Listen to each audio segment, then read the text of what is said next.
a toujours dit, ne pensez pas que ce qui est en train de s'abattre sur Pastef, cette violence d'État qui est en train de s'abattre sur Pastef, est strictement réservée à Pastef. Parce que demain, quand il y aura une voix discordante, demain quand vous serez touché, demain quand vous voudrez donner votre avis, on va vous appliquer les mêmes règles que nous sommes en train d'appliquer à Pastef. Et aujourd'hui, on a fini d'en avoir les preuves, on a fini d'en avoir la matérialisation exacte, parce qu'au-delà de Bassirou Diomaye Faye, de El Malick Ndiaye, M. Bracelet, de Waly Bodian, de Abbas Fall, Bilal Diatta, Fadilou Keita, Serigne Assane Mbacké, Amidia et autres, Babacar Ndiaye, le responsable des jeunes, et tout ce beau monde-là, il y a aujourd'hui d'autres personnes qui ne sont pas militants de Pastef. Et simplement parce que ces personnes-là ont voulu donner un propos contradictoire, un propos objectif sur la situation que nous vivons au Sénégal. Pape Alé Niang, Serigne Saliou Gueye, Papa Ndiaye, Babacar Touré, Oustaz Assane Seck. Au-delà de ces personnes-là également, il y a des gens de la société civile qui ont eu à aller dormir à l'hôtel 0 étoile simplement parce qu'elles avaient une opinion contradictoire, une opinion qui rétablissait la vérité. Et Dambou connaît bien l'histoire. Niddof, Abdou Karim Gueye, Hannibal Ndim, Cheikh Omar Diagne, aujourd'hui Cheikh Bara Ndiaye et Walfadjri pour l'histoire que nous en connaissons. Et à côté de ceci, nous sommes dans un pays où, aujourd'hui je dis au premier trimestre de l'année 2013, sur l'exécution du budget, c'est le ministère de l'Intérieur et le ministère des Forces armées qui ont les plus grandes hausses d'utilisation du budget. Dans l'année 2023, je veux dire. Ça veut dire quoi? La consommation budgétaire la plus importante, c'est pour le ministère de l'Intérieur et le ministère des Forces armées. C'est pourquoi? C'était pour acquérir du matériel militaire. C'était pour acquérir du matériel de maintien de l'ordre. Mais ce matériel-là ne sert pas à savoir où se trouve le corps de Didier Badji de Fulbert Sambou, où François Mancabou est. Et qu'est-ce qui s'est passé? Il sert simplement à dire à El Malick Ndiaye, on te suit. Il sert simplement à dire à Birame Khoudiaïlo, on te suit. Il sert simplement à dire à Ousseynou Ly, on te suit. Il sert simplement à dire à Bassirou Diomaye Faye, on est en train de traquer toutes tes messageries sur Facebook. Chaque fois que vous écrivez, nous allons commenter. Ils passent leur nuit à lire et à relire pour voir quel est le mot qui peut asseoir une infraction. Voilà ce qu'ils font aujourd'hui. Et ça n'est pas en train de s'arrêter ceci. Parce que aussi, la conséquence absolue de tout ce traçage, de tout ce flicage, de tout cet espionnage, c'est les constatations que nous avons faites sur le terrain. Aujourd'hui, nous avons enregistré 30 décès. Et pour les 30 décès, nous avons 4 corps qui ne sont pas encore identifiés. Et je dis bien, je le répète, pour qu'on nous entende bien, vous n'avez pas entendu des pluies, vous n'avez pas entendu des tornades, vous n'avez pas entendu des bateaux qui ont chaviré dans les océans. Mais des corps sont en train de sortir de la mer, habillés, pas en tenue de natation, pas en tenue de plage, mais habillés, leur jean, leur t-shirt, leur jean, leur chemise. Qu'est-ce qui peut l'expliquer? Et toutes ces victimes, plus de 80% de ces victimes-là ont été tuées par balle. Et je dis, il était encore difficile il y a quelques jours pour ces familles-là de récupérer les corps. Parce que quand les médecins légistes ont établi les morts, les décès par balle, les autorités de l'ordre parfois ont refusé de signer ces papiers-là, de consigner ces papiers-là pour permettre aux familles de récupérer les corps. Voilà les constatations que nous avons faites. Et il y a 157 blessés, dont 15 l'ont été par balle. Voilà la situation que nous avons. Mais je dis, dites-vous bien, tous ces chiffres que l'on donne, toutes ces statistiques que l'on donne, ne sont orientés que dans un seul sens, les victimes de ces violences-ci. Donc, s'ils étaient supposés être ceux qui exerçaient la violence, ils sont bien faibles par rapport aux ripostes. Ces personnes-là, blessées ou mortes, ont été bien faibles par rapport à la riposte. Et qui a été l'auteur de la riposte? J'accuse le gouvernement du Sénégal d'avoir été l'auteur de ripostes disproportionnées. Et c'est là ce qui explique, quand le Premier ministre est venu à l'Assemblée nationale, on lui a posé la question de savoir quelle est l'analyse qu'ils font sur le niveau de réponse à la manifestation qu'il y avait et l'usage de la violence. L'usage de la violence d'État, l'usage d'armes, de la torture, des menaces, du traçage, du matraquage, tout ceci, il n'a pas voulu répondre. Lui, le neutre du gouvernement. Il n'a pas voulu répondre. Et on a vu le ministre des Affaires étrangères nous déclarer que le Haut Commissariat des réfugiés, les Nations Unies ont donné un satisfecit au gouvernement du Sénégal. Encore un saupoudrage, encore un mensonge. Parce que ce qui a été dit, ce n'est pas que le Sénégal est dans de bonnes conditions. Ils ont simplement dit que le Sénégal a l'habitude de déposer ces documents en temps. Mais la réalité, c'est qu'est-ce qui est contenu dans ces documents-là. S'ils ont été si pressés de produire le livre blanc, vous qui avez pris le temps de le lire, truffé de fautes et de mensonges, ils continueront à produire des rapports truffés de fautes et de mensonges. Et ce rapport-ci est truffé de mensonges et d'inexactitudes.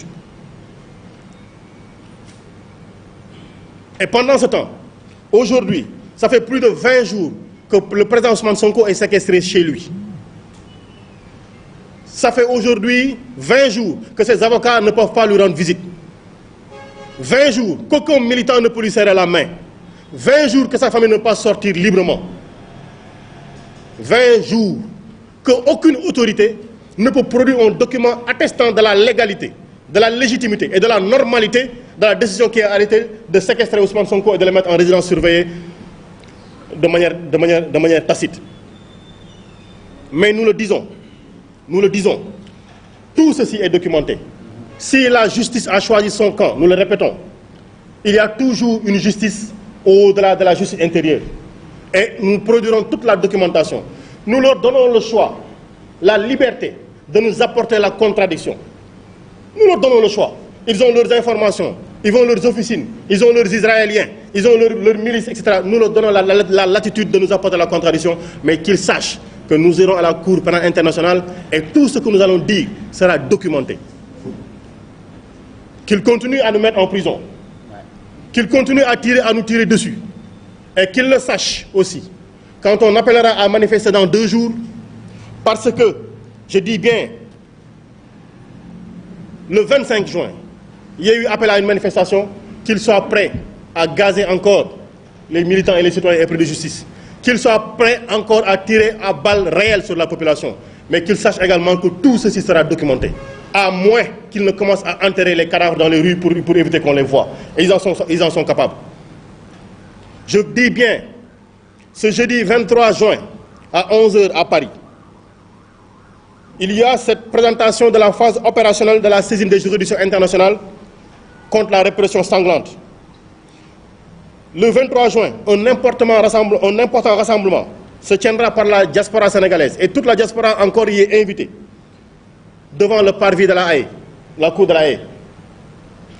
Et je dis, nous appelons encore l'ensemble des citoyens sénégalais épris de justice contre les barrières de la honte à venir dire nous voulons enlever ces barrières, nous allons les enlever en attendant que l'autorité qui a signé, qui interdit que l'on rende compte, que l'on aille voir Ousmane Sonko, tombe le masque et se dénonce lui-même.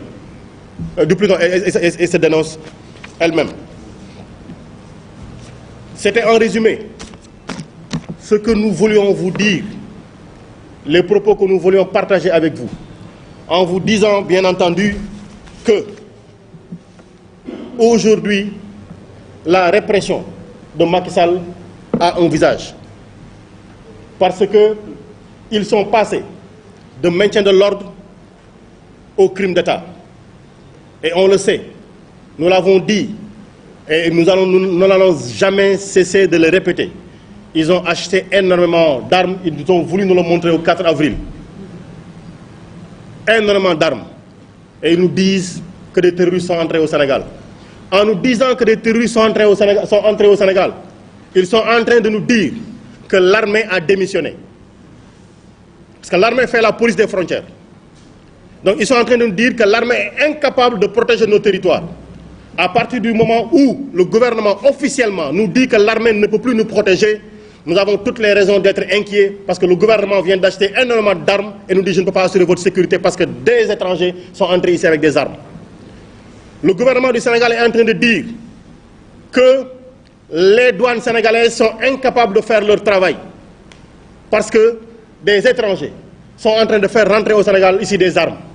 Jusqu'à la preuve du contraire, les seules armes qui sont entrées au Sénégal ont encore été commandées par le gouvernement du Sénégal. Et pour le dénoncer, aujourd'hui, la stigmatisation de la région sud, il faudrait que nous en parlions. Le transport public ne roule plus, le transport maritime ne roule plus. Et aujourd'hui, il y a un ciblage que l'on fait des populations qui ont des noms à consonance de la région du Sud.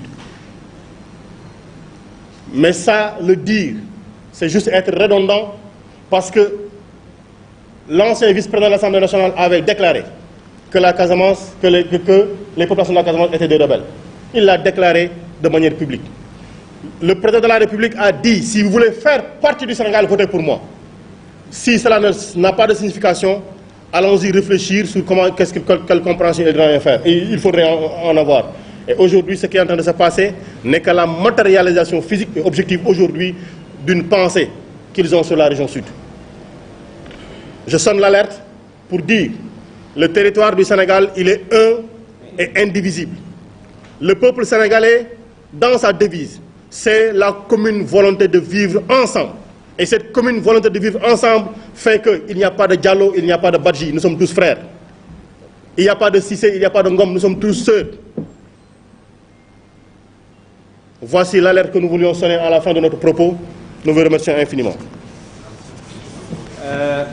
Jërë ngeen jëf.